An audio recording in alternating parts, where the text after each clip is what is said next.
umaga din at sinabing siya ang nanalo pero mas malaki ang peta. Sa halip na sumagot ay tinanong din siya ni Oka kung magkakaroon si Kapeta kung saan nagmaneho ng kwarta.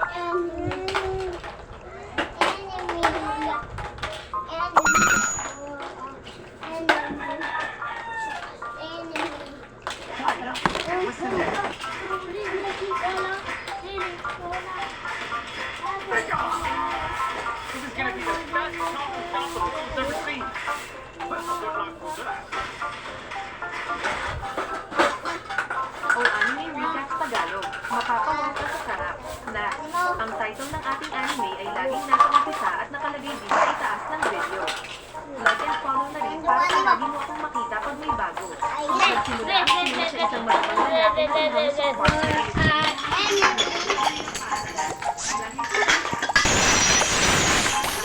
Yata, awa.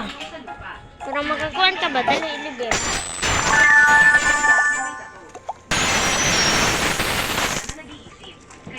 Pag ari ayo si click anak ang bukan mak dia ang apa asam buat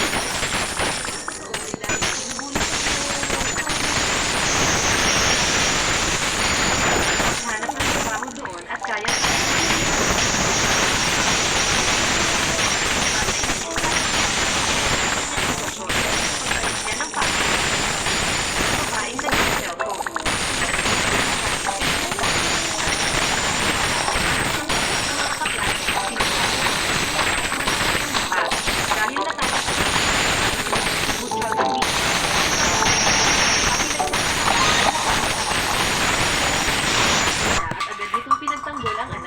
kaso ay kinahiya ni Taba ang ina kaya humingi ito ng paumanhin. Pag-uwi nila ay sinabi ng ina na magta-transfer na si Hang ng paaralan. Pero hindi makakasama ang ina dahil sa trabaho. Kaya huwag kayong mangbabuli sa iba dahil masama ito. Nagpunta si Hang sa bagong tirahan na maliit lang pero masaya siya dahil nasa bago siyang lugar. Lumabas siya ng syudad at aksidenteng nabangga uli ang isang babae. Nagulat siya dahil humingi ito ng sorry. Well, our enemy monster. Hello guys, what's up? Today is doing the toilet defense. Basta lang gabalari. Okay, subscribe naman na channel dyan na please. Long. Wala akong subscribe. Today, let's go. Long. Today, tutunaw mo so secret. Sa kanin toilet defense. Kaya naisip niyang pwede siyang magbago gamit ang katawan. Sa paaralan ay pinakita ang feeling BTS na blondie na sinasamba ang pagkagwapo. Pero natameme nang makita ang mas matangkad na bagong Hulk. Sa classroom ay nagwapuhan ng mga babae dahil sa pagpasok ng bida. Pero nakita ng bida na naroon din ang sita na nang bagbog sa kanya kaya natakot ito. Nagpaganda ang babaeng si Zoo Park sa bida at lumapit at sinabing may nakapintang kagwapuhan sa mukha ni Hulk. Nakita ni Jean na maging si Jean ay nagwapuhan sa bida kaya nagselos ito. Sa kantin ay sinamahan ni Joe si Hang at tinapon nito ang babaeng nagbalak magpa-picture sa bida. Sa bagong katawan ay nalaman ni Hang na madali lang sa kanyang magtumbling at tumakbo ng mabilis. Pero nasobrahan nitong mag-jogging kaya sa paaralan ay inantok siya at nakatulog. Kaya nagising siya sa mataba niyang katawan. Nag-alala siyang baka di magising ang isa niyang katawan pero ginising ito ng kaklaseng babae. Kalaunan ay may nahanap siyang trabaho kung saan isa siyang store clerk. Nag-apply ang gwapo niyang katawan kaya masaya ang may-ari dahil may pang chicks daw siyang clerk. Pero nang sinabi nito para sa kaibigan, unang lupa ba ang magtatrabaho sa kanya. Ngunit dahil magaling sa sigarilyo ang bida dahil sa kabilis sa mga kasama ay tinanggap siya ng may-ari. Dumating ang mga kaklase niya at binigyan ang mga ito ng sigarilyo pero dahil under 18 years old ay hindi niya sila pinagbilhan. Kaso ay naroon din si Jean na nakita siya at naalala na wala siyang laban. Kaya kinuha ito ng mga gamit doon at nang hindi na mapigil ang magalit. Sana si J-Man. Saka hinuburan nila ito at yun si J-Man here. Toilet defense. Galawang bakla. Sa paaralan ay pinag-uusapan ni Jean ang ginawa nitong kagaguhan kagabi at pinakita pa ang picture na hubad ni Hang. Asa si J-Man. Si Hang nang murahin din nila ang ina nito at napakamaho ito. Nakita ni Jean ang kanyang ginawa kaya nagalit itong tumayo at naisakal ang bida. Kahit na pinipigilan siya ni Miss Jean. Nang susuntok na ay umuwi si Jean pero hindi nakinig si Jean at umatake. Sanay na daw na nabubugbog si Hank kaya nakikita na nito ang mga paparating na suntok pero ang katawan niya ang hindi kayang umilag. Pero sa bagong katawan na iyon ay hikay na siya. Nailigan pa niya ang pag-atake ni Jean at dahil na corner at naisip ang pambubugbog maging sa ina ay sinuntok niya ang tiyan ni Jean. Kaya ito bumagsak sa lupa at natalo.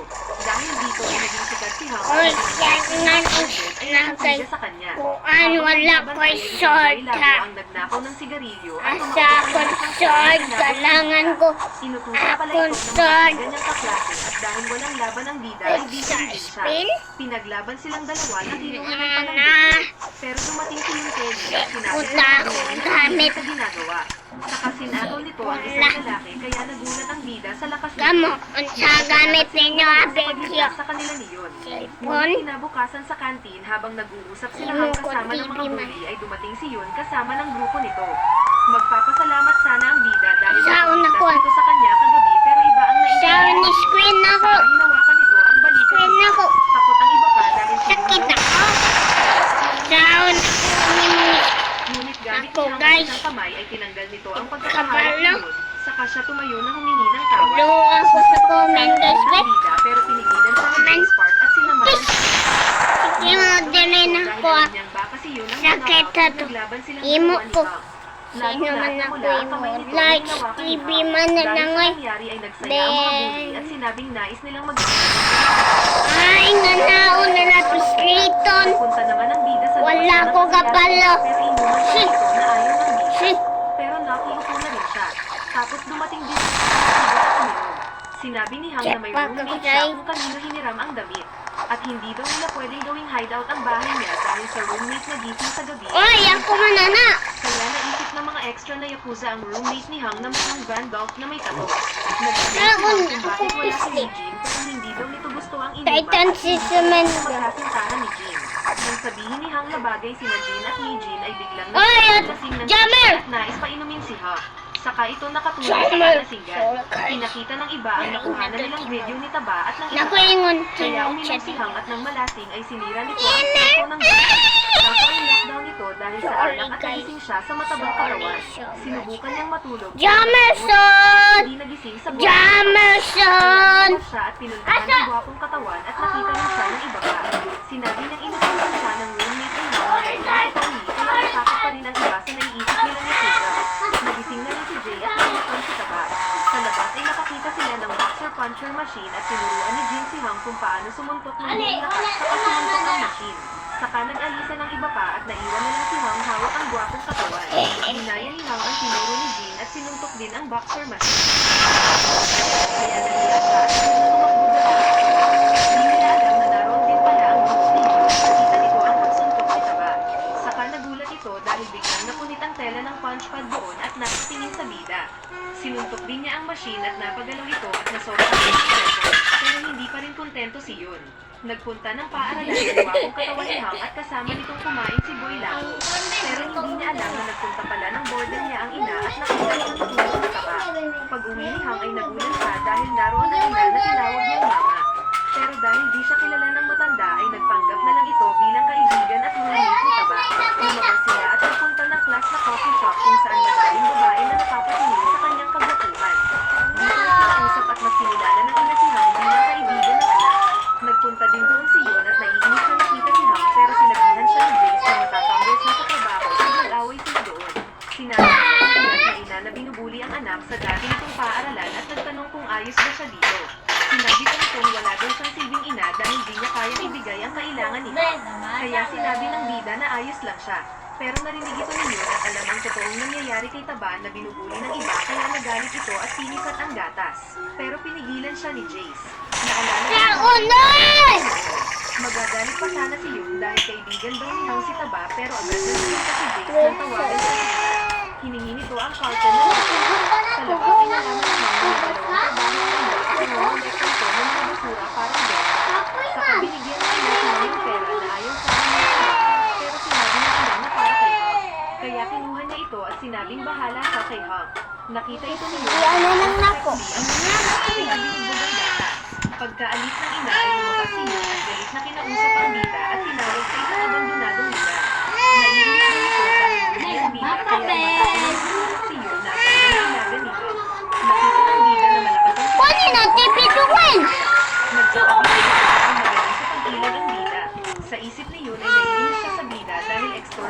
pati Ano ba ito? Wala yung TV? nais niyang kunin ang pera para ibigay kay Wala dyan, ma! Sabi niyang ibigay Tapo yan ni ma! Wala! Iba naman ang Wala dyan, ma! dahil akala niyang katulad din ng ibang kotong si Yun.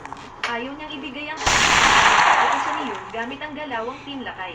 Pero parang palaka na nakailag ang bida. Tumalon si Yun para mag-Hulk smash kaya sinuntok siya ni Hang pero naisangga nito ang hooker. Naalala ni Hang ang basic boxing na tinuro ni Jin at ginawa ito. Pero nakailag si Yun. Pagdating ni Jace sa pinaglabanan nila ay nakita nitong ang knockout ay si Yun. Saka agad na umalis si Hang. Ipinakita na ng susuntukin na sana ni Yun ang bida ay ginamit nito ang spinning back elbow ni Cole Ayang kaya knockout si Boy Tato. Habang nagbebenta ay dumating si Yun sa shop at humingi ng pasensya kay Hang Taba dahil hindi nito nakuha ang Tumingin siya dahil malakas siya at naalala ang boxing machine. Nag-push up si Hang para sana magpalakas pero bigla siyang nautot. Saka pumasok ang isang sexing babae na si Choi Sujo. Bumili ito at binigyan ng Red Bull si Hang para daw sa training nito. Kaya pag alis ng babae ay nag-sit up naman daw ang bida. Kinabukasan na si na pinagsanib na Mitsuy at Boy Labo na naglalakad dala ang bagong sapatos. Sinubok kay Bully dahil magkatulad sila ng sapatos ni Jean. Pero nag-isip si Jean at sinabing hayaan na nila ang kawawang maliit. Pagpasok ni Nancy sa classroom ay nilabas nito ang mamahaling singsing. Pero nakasabayan niya si Jay na mas maraming singsing na pinuri ng mga babae. May mamahalin din itong relo na ayon kay Namso ay 200 million won. Pero hindi ito sumasagot sa kahit sinong naroon. Dumating din si Hang na pinaglawayan ng pangalawang labi ng mga babae doon. Kaya galit ang Wow, sinabi kita na sabing ko lang. lang si Hang dahil sa iisa nitong sapatos. Nag-aalala naman ang grupo ni Yun sa kanya dahil sa pagtalo ni Hang sa kanilang boss. Nag-text ito ng hindi Hello! Itsan ako ni mo. Pwede na? Kaya alanganin ang isa. Habang naglalakad sa hallway ay nakita niya ang grupo ni Binji na binubuli ang isang matabang kamukha niya. Naalala niya ang sarili kaya nilapitan niya si Bin at nagkakabilan sila. May away sana pero umawat ang guro na naroon kaya umalis ang mga bully. Tutulungan sana ni Hang ang extra pero pinayo ito na umalis. Nakita ito ni Jay kaya pasilbi niyang binabantayan ang bida. At narinig din ito ang pag-uusap ng bida at ng ina nito sa telepono na birthday pala ng bida sa susunod na araw. Nag-iisip si Hang Taba sa shop nang pumasok si Choi na buwan Gin. at nagtanong kung Gin. pinapatuloy pa rin ni Taba Git. ang workout nito. Lal. Sinamahan ni Hang ang dalawang Polo. binubuli na katulad niyang mahirap. Kaya napatanong ang Taba kung bakit niya sila sinasamahan. Naalala ni Hang ang sarili at sinabing magkakaroon na sila. Laruan pa rin si Jay na nagmamatuloy na tahimik. Ngunit napansin nito ang grupo ng mga nerds na tinatawanan ng kapabrihan ng bida. Mga gagong extra. Napansin din niya ang pagdating ng ilang tao nito na kanunod ay Ay, Jammer! si Hang. Naglalakad Juwan ka na sa TV, Jammer! Juwan! ito ng bag na may happy birthday greeting at Ma, di ko na ng TV, ma! tapon din niya. Nakalito ang bida na nagpasalamat at sinabing first time na mabigyan ng birthday gift. Di ko ng TV! Kay nang magarang sasakyan. Saka binugbog din niya ang mga nagbalak ng hubog kay Hang. Binalak ng mga nerd na paniya ay hindi pagdating nito ng classroom at magtatanong daw sila kung anong brand ang gamit nito. Sila nang makitang dumating si Hang na may bagong damit, bag at sapatos na kanyang mamahalin. Nang magtanong ang mga babae ay sinabi ng bida na regalo ito ng isa niyang kaibigan. Magkasabay na nagpunta ng Harry at Taejun at pinakitang magaling na pick-up line artist si Taejun.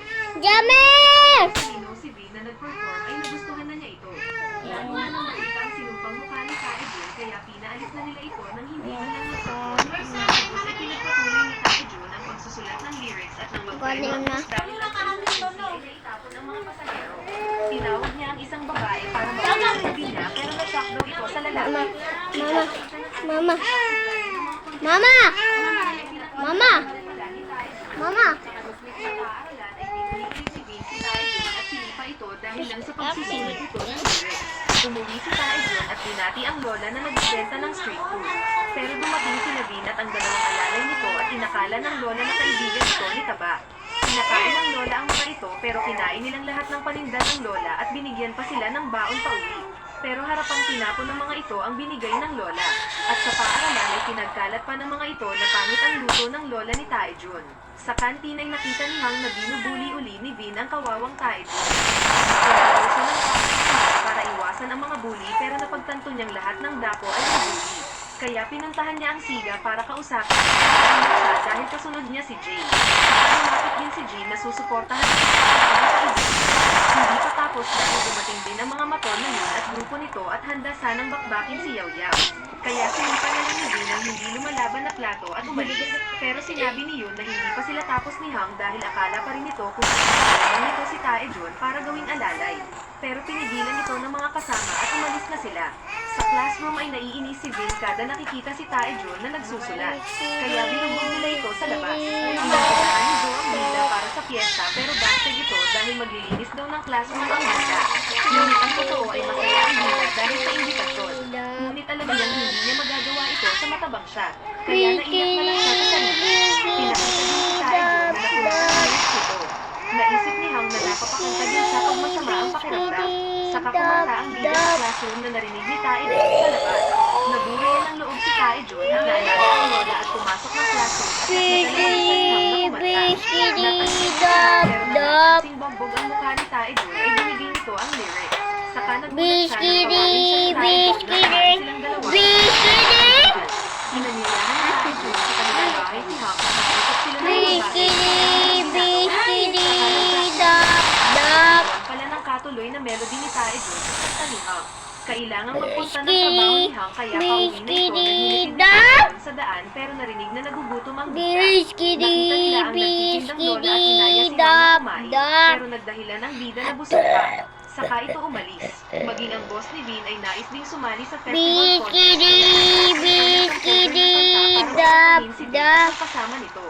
Samantala ay patuloy na nagsanay ang dalawa at pinakita nila ang natapos na kanta kay Boy Labo na nagulat dahil sa ganda. Ngunit sinabi ni Taejon na kailangan pa daw gandahan ni Hang ang performance dahil kulang pa ito. Sa shop ay kumanta si Hang gamit ang matabang katawan kaya mas madali lang ito sa bida. Hindi niya alam na nararamdaman ito na nakarinig kaya masaya ulit itong binigyan siya ng candy na nabili. Hindi lingid kina Vin na nagsasanay si Taejon kasama ni Hang kaya pag alis ng bida ay dinala nila ang mga ito sa madilim na sukat at minuto. Inutusan pa nila si Boy Labo na suntukin si Taba pero biglang may tumawag kay Vin kaya umalis ang mga siga. Nagpunta ng shop sila Taejon at Boy Labo para humingi ng tawad sa bida.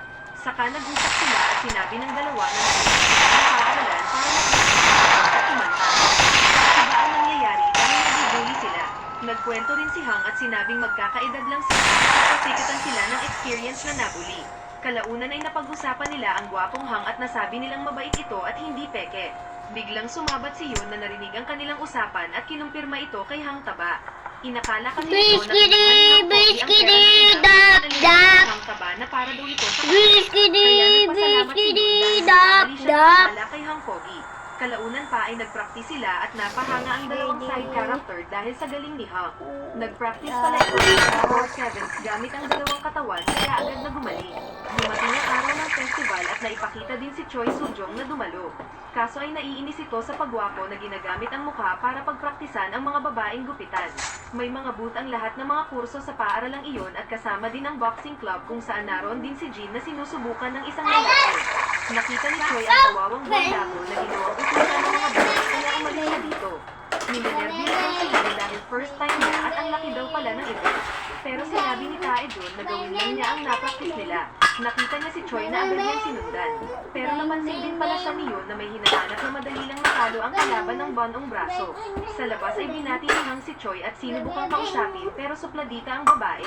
Sinabi ng babae na baka daw kunwaring kakilala ni Hang ang babae. Kaya naalala ni Hang na nasa iba siyang katawan. Nagpunta daw ang babae doon para panoorin ang silent performance pero naiinis ito sa mga pagwapong tulad ni Hang. Hahawakan sana ni Hang ang babae na aalis na pero pinigilan siya ng bodyguard nitong si Gun Park. Malakas ang paghawak ni Gun pero nagawa itong maiwak si ni Hang kaya nagulat maging si Choi. Sinabi ni Gun na interesting daw ang bida sa kaakmang sisipain niya ito kaya dumpensa ang bida. Pero axe kick pala ang ginawa ni Gun pero nagawang masangga ng bida pero natamba pa rin siya. Bubugbugin daw ni Gun si Hang dahil ito ang utos ng ama ni Choi sa kanya na bugbugin lahat ng magtangka na hawakan ang babae. Ngunit dumating ang sumunod na si Yun at sinabing kaibigan daw niya si bida at sinamang si Gun. Kaya agad na sinuntok ni Gun si Yun sa mukha na nag-nosebleed pero hindi natamba. Kaya nagulat si Gun at Choi. Tinanggal ni Gun ang eyeglass nito at naipakita ang kakaibang mata. Tumayo din si Hang para labanan nila si Gun pero pinigilan ito ni Choi. Kaya sinabi ni Gun na aalis na sila. Sumakay sila ng kotse at bago umalis ay humingi ng tulong si Joy. Pagkaalis ng dalawa ay natamba si Yun na nanghina pala sa suntok ni Gun. Binigyan ni Yun si Hang ng gatas at sinabing sa susunod na maglaban sila ay tatanungin niya ang bida. Next. Dumating ang oras Next, ng kotse everyone. binigyan ni Jay ng mga Next gamit sa at guys, Yun at babe. Hang. Next sa Nagyabang sad, daw si wait, Bida tsaka sa pagmasdan daw night. sila kung paano kumanta. Next sa sad. Pinalakas Ang ni Tae atunduan. ang loob ni Hang sa Ang kami na, unsa? niya ang taong Atunduan mahalaga today. para ma-inspire siya sa Boring pagkanta. ako. Pagkatapos ng kanta ni Vin ay nasabi Ano ni ito, Tae be? na ayos lang ito. So yun eh. Kaya Good light nainis na ang ako. huli at sinuntok siya sa tiyan. Lalaban sana si Hang pero pinigilan siya ni Taejun. Sinabi ng gagawin Hook na nagtaka daw siya dahil magkaibigan ang pangit at gwapo. Kaya natawa ang mga tao. Nakita nila Saitama at sinabi na si Taejun ang pinakamulit ng gabi. Oh, oh, oh.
haba ng puso, kiniling niya kay Goro na pakasalan siyang minipinangihan ito ni Goro.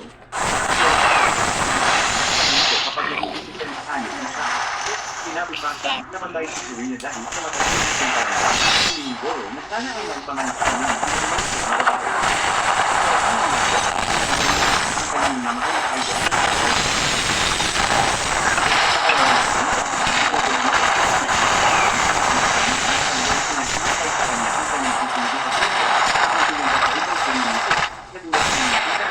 ay walang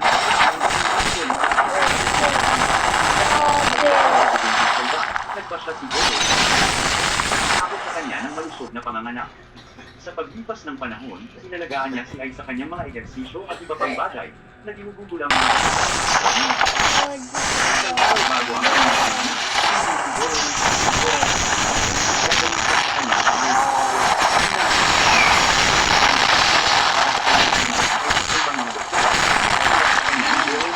sa bago ang kanyang panganganak.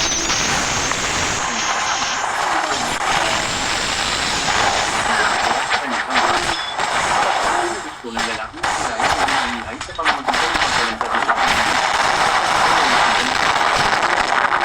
Hanapin sa kalagyan ng bangon. Habang nasa kanyang hinihinga, siguro itong sa pagkalanta.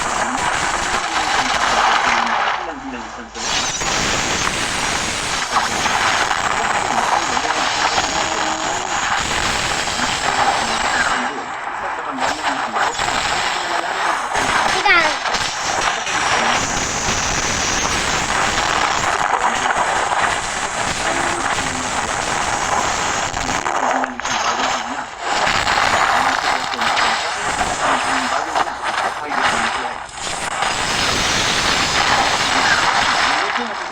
Sa kanya. Samantala, balik si Hoshina sa kanyang presidente ng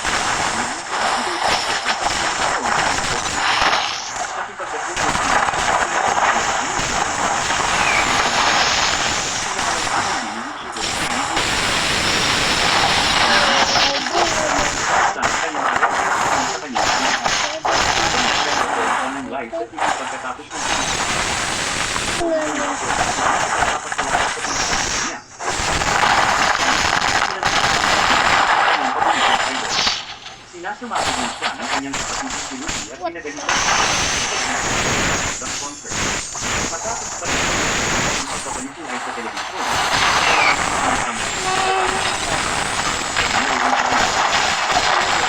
Dapat silang dalawa.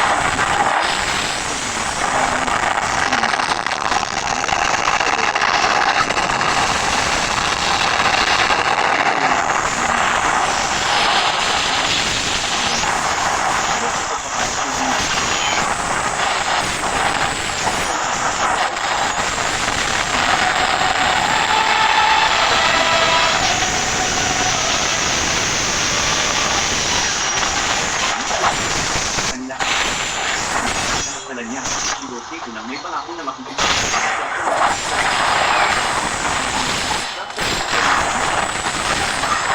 Pagkatapos ay pinag-isipan niya ang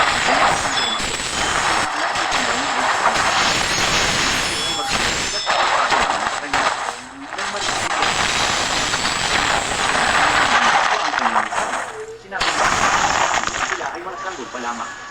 Nag-iisip kung ano ang gagawin. Nagpasya silang dalawa na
ito at kung paano hindi ito magiging sapat sa pagkukusan ng potensya tama ang tamba. Sinarin ng UDC Operator to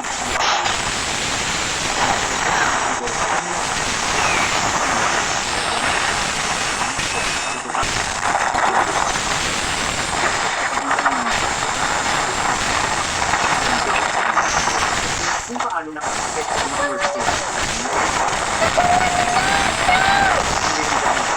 Dali, ano, hindi ko gamitin. Isang tao ang isang bagay. Ngayon ako kwarta gani. Kabalo mo. Kabalo mo ngayon ka kwarta ni mama.